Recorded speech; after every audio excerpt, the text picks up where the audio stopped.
Hi guys! If you are subscribed, thank you so much for clicking on another video. If you are new here, my name is Steph and I have been diagnosed with bipolar disorder type 1 with psychotic features and mixed episodes 7 years ago. So majority of my life I was not medicated. So I do this channel to try to help loved ones better understand someone that they care about with bipolar disorder, because I hurt my loved ones a lot. And also to help people feel less alone, like myself. So leave a comment. You make me feel less alone. You make anyone else reading it feel less alone. So thank you so much. So today's video is about, well, first, those of you that have been following my life, Tiffany is pretended to go to rehab. And then she called me 3 days later and said, oh, I just couldn't stay there. The food was bad and I only got my phone on Saturdays. And so after 2 years of trying to help this woman with her life and fix her life, because she has mental illness and addiction, I had to say bye-bye to her and tell her that I'm not going to help her with her court case in any way, shape, or form, because she's out on $80,000 bail because her neighbors put restraining orders against her and abused the legal system to get her arrested over and over again. So I was going to be a character witness, but now no way, no how. I did my best. I tried to help. I did my best, and she's not ready to go. So that's that. My back is feeling a lot better. I have been sleeping on the electro wave ever since I hurt my back, and it's feeling a lot better. I'm healing a lot quicker than I thought I would, especially the extent of the injury. It's known for reducing pain, and it's a grounding mat that you put on top of your bed. It really works for me. I love it. So there's a discount code below. A discount code will get you 20% off. So today I wanted to talk about specifically where I'm at with family. And so this is really for both of you guys, but I want to speak to those of us who do have mental illness. Well, I want to speak to both of you guys, but for me personally, because I was diagnosed so late in life, I hurt my family a lot. And one of the biggest things that really damaged my relationship with them was, one, my psychotic episodes. They didn't know what was going on. I was undiagnosed. They were terrified. They always thought every time I went into psychosis, because I experience symptoms of psychosis where I'm delusional and believe things that are not real. And if you're interested in learning about my psychosis stories, I'll leave links for videos below. So when I was in psychosis, I was run over by a car. I was walking around in complete mania, and at this point in time, I was really tired. I had been awake for several days. With psychosis and mania, you don't need as much sleep. So you can go days without sleep. And I don't even know how many weeks I would go without sleep, but it would get to a point where I would be awake and awake and awake, and then just wake up because I had passed out on the ground, like fallen over and passed out. And then I would black out because my brain was moving so fast. So I know about a time that I was assaulted, a couple of times that I was assaulted physically. And I wonder if anything else worse happened to me, and I'm okay with never remembering that.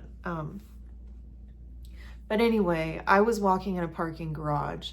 A car came up from behind me. I was completely blacked out, walking. I don't remember how I got there. I remember being in the parking garage, and I remember walking. But all of a sudden I felt something knock me to the ground from behind. And then I thought to myself, oh God, I'm not invincible. Because when you're in psychosis, you think you're invincible. That was the thought I had. And then I woke up face down on the ground. Well, first I felt the push from behind me, and then I was face down on the ground, and I felt the first set of tires go over me. And I remember thinking, why aren't they stopping? And then I felt the second set of tires go over me. And then I woke up face down on the ground, realizing that I had been hit by a car, because I was awake the whole time, but I had had a concussion, so I guess I passed out at some point. Anyway, I jumped up after being hit by this car, ran over to the car who hit me, and told the lady in a very cruelly, "You are taking me to the hospital right now. You just ran over me with your car," and yelling at her. And she's like spazzed out, because here goes this woman she just completely ran over, who just popped up and ran over to the car and is screaming at her. So then I got in the back seat, because she's like, okay. And then some other guy ran around and jumped in the car. I don't know what happened. Maybe he went to go get help. I have no idea. She was staring at her phone blankly when I went over to her, like in shock. So she was probably on something. I have no idea. But I passed out in the back seat and woke up in the hospital. And I was in the hospital, and I was refusing medical treatment because I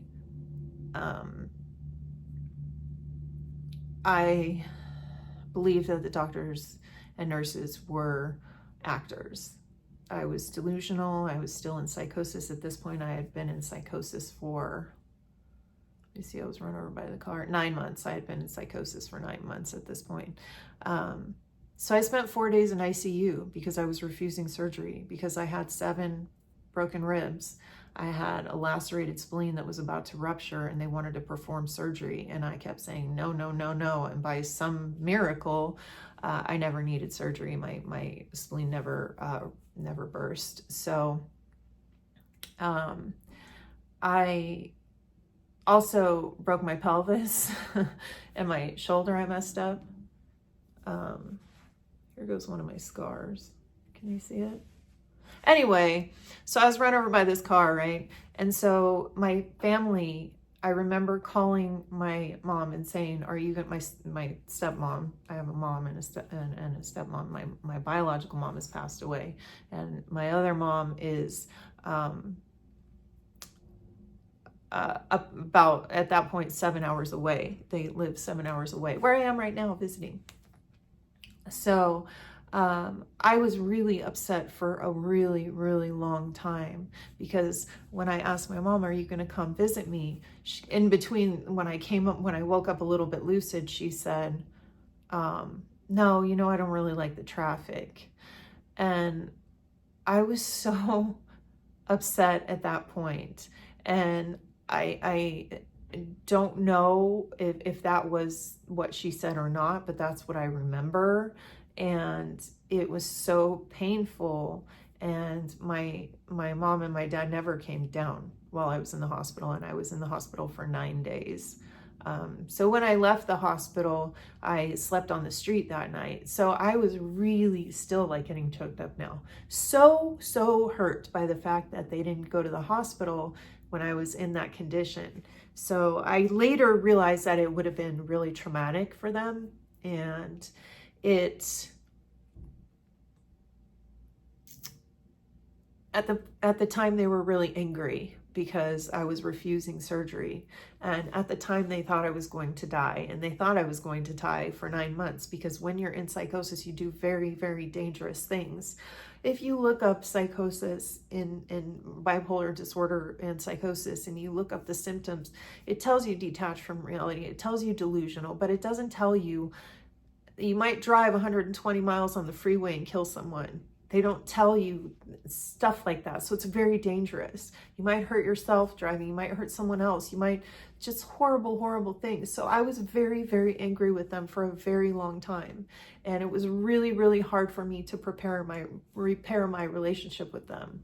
And I still am triggered by them in certain ways, because there are more issues than that I had. My mom passed away, and that was very difficult because the relationship, there wasn't a good relationship between my mom and my dad and my stepmom. So It was really traumatic, and I've had issues with them a lot, repairing not only that damage, but the damage that I caused them, the worry and the fear and everything that I caused them to go through. So I, in order to repair my relationship with my family, have spent years working on myself. And that is the only way that I am able to have a peaceful, happy relationship now.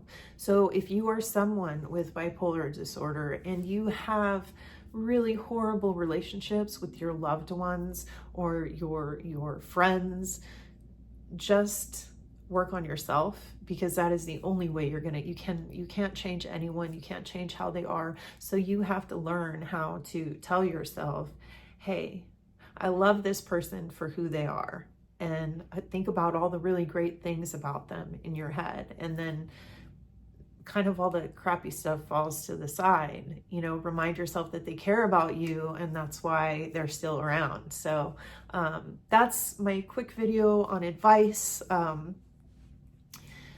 So I hope it helps. And for those of you that are loved ones, we feel extreme guilt and shame over the pain that we've caused you. It's not something we typically share, so that's something to note. So yeah, thank you guys so much for watching. Have a great day, and bye.